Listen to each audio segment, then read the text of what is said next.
ಯಾವುದು ಕೃಷ್ಣ?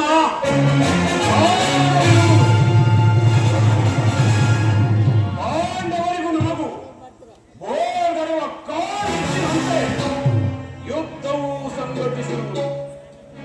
ಅದರಲ್ಲಿ ನೀನು ನಮ್ಮ ಪಕ್ಷವನ್ನು ವಹಿಸಬೇಕೆಂದು ಪ್ರಾರ್ಥಿಸಲು ಬಂದಿರುವೆನು. ಯುದ್ಧವೇ ಅಣ್ಣ ತಮ್ಮಂದಿರಾದ ನೀವು ಬೇಡ.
ಅಣ್ಣ ತಮ್ಮಂದಿರಲ್ಲ ನೀವು ಕೇವಲ ಈ ನೆಲದ ಆಸೆಗಾಗಿ ಗಾಡಿ ಮಡಿಯುವುದು ಬೇಡ. ನನ್ನ ಮಾತನ್ನು ಕೇಳಿ ಕೃಷ್ಣ, ರಾಜನೀತಿ ಧರ್ಮ ಶಾಸನಗಳಲ್ಲಿ ನಿನಗಿಂತ ಹೆಚ್ಚಿನ ಪರಿಶ್ರಮ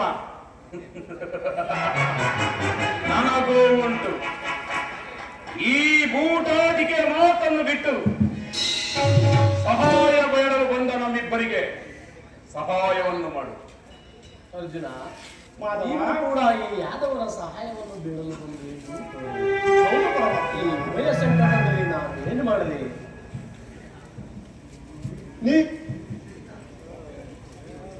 ನೀವು ನಿದ್ರೆಯಿಂದ ಎತ್ತರ ಬಂದಾಗ ನಿಮ್ಮ ಕೃಪಾದೃಷ್ಟಿ ಮೊದಲು ನನ್ನ ನೆರವೇರಿದೆ.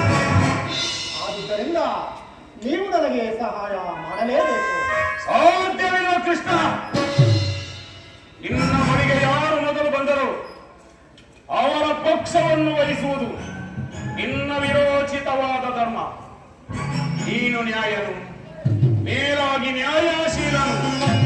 ನೀನು ನಮ್ಮ ಪಕ್ಷವನ್ನು ವಹಿಸಿದರೆ ನ್ಯಾಯವನ್ನು ಪರಿಪಾಲಿಸಿದಂತಾಗುವುದು. ನೀನು ಮೊದಲು ಬಂದೆ ಎಂಬ ವಿಚಾರದಲ್ಲಿ ನನಗೆ ಸ್ವಲ್ಪವೂ ಸಂದೇಹವಿಲ್ಲ. ಆದರೆ ನಾನು ನಿದ್ರೆಯಿಂದ ಎಚ್ಚರಗೊಂಡಾಗ ಮೊದಲು ಪಾರ್ಥನನ್ನು ಕಂಡೆ. ಪಾರ್ಥನಾದರೂ ನಿನಗಿಂತ ಚಿಕ್ಕವನಲ್ಲವೇ? ಆದುದರಿಂದ ತನಗೆ ಬೇಕಾದದ್ದನ್ನು ಮೊದಲು ಕೇಳುವ ಅಧಿಕಾರ ಆತನಿಗಿದೆ ಅಲ್ಲವೇ? ಈಗ ಕೇಳಿರಿ. ಅಪ್ರತಿಮ ವೀರಭಟರಿಂದ ಕೂಡಿದ ಬಲರಾಮ ಸೈನ್ಯ, ಅಕ್ಷೋಹಿಣಿ ಯಾದವ ಸೈನ್ಯ ಒಂದು ಕಡೆ, ಯುದ್ಧ ವಿಮುಖನು ನಿರಸ್ತನು ಆದ ನಾನು ಎರಡರಲ್ಲಿ ಯಾವುದು ಬೇಕು ಅರ್ಜುನ? ಜಗತ್ತಲ ಚೂಡಾಮಣಿ, ನಾನು ನಿನ್ನನ್ನೇ ಅಪೇಕ್ಷಿಸಿದನು. ಮಸ್ತ್ ಪಾರ್ಥ.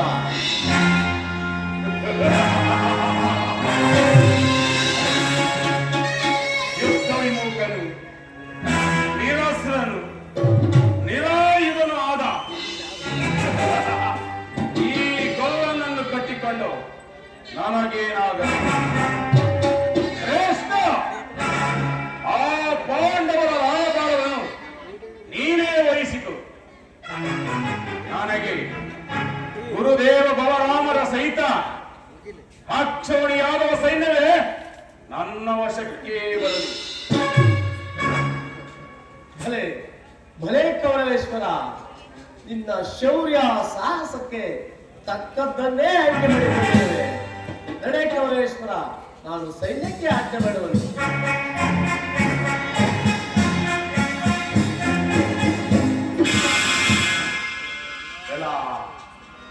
ಎಲ್ಲಾ ಕಪಟಿ ಭಕ್ತರನ್ನು ಕಣ್ಸನ್ನೆಯಿಂದ ಎಚ್ಚರಿಸುವ ಈ ನಿನ್ನ ಕಪಟ ಮೋಸವನ್ನು ನಾನೇ ನರಿಯದವನೆಂದು ಭಾವಿಸಿದೆಯಾ?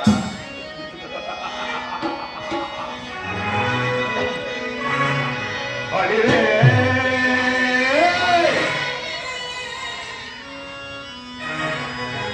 ಹರಿರೇ, ಏನಿದು ಕಣ್ಸನ್ನೆಯ ಕಪಟ ಮೋಸ? ಹರಿರೇ, ಏನಿದು ಕಣ್ಸನ್ನೆಯ ಕಪಟ ಮೋಸ? ಭರತ ಕಂಡ ಸಾಧ್ಯ ಪ್ರಳಯ ಸಮರ ಶತ್ರುಗಾ ಪ್ರಚಂಡ ರಕ್ತ ಕೋರಿಯ ಸಿಂಹ ಮೃತ್ಯುರಾಗ ಧರಣಿ ಸಾಸ ಚತುರ ಈ ಕೌರವೇಶ್ವರ ಕಳಂಕ ಸಹಿಸಲಾರ ನನಗೋ ಆಯುಧವೊಂದರಿಸದಿರೇ.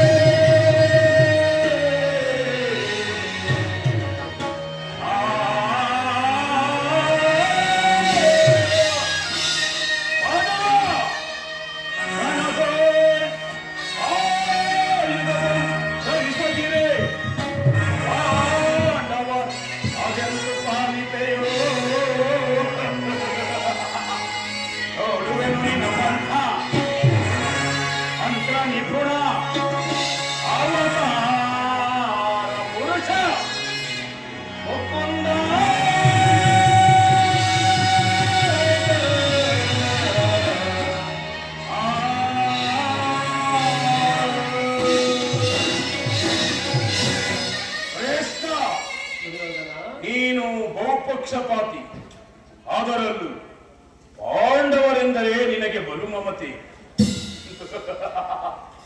ಹೀಗಿರುವಲ್ಲಿ ನೀನು ನಮ್ಮ ಪಕ್ಷವನ್ನು ವಹಿಸುವುದು ಸಾಧ್ಯವಿಲ್ಲ, ಅದೆಂದಿಗೂ ಸಾಧ್ಯವಿಲ್ಲ ಕೃಷ್ಣ.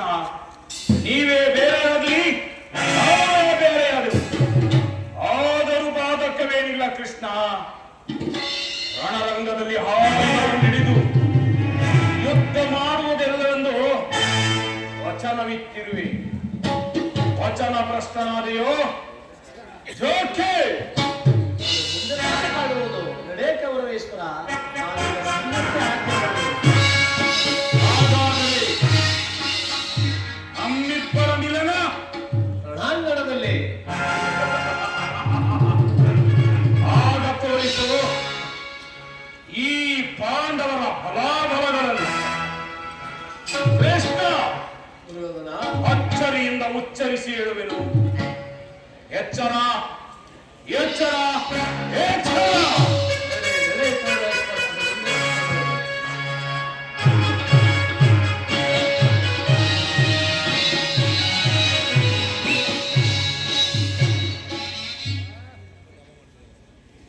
ಈಗ ನನ್ನ ಪ್ರಯತ್ನವು ಸಾರ್ಥಕವಾಯಿತು. ವಿಜಯಲಕ್ಷ್ಮಿಯು ಇನ್ನು ನನ್ನ ಕೈಸೇರಿದಂತೆಯೇ.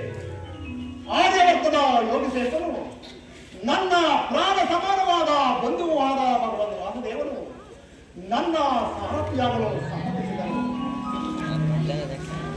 ನನ್ನ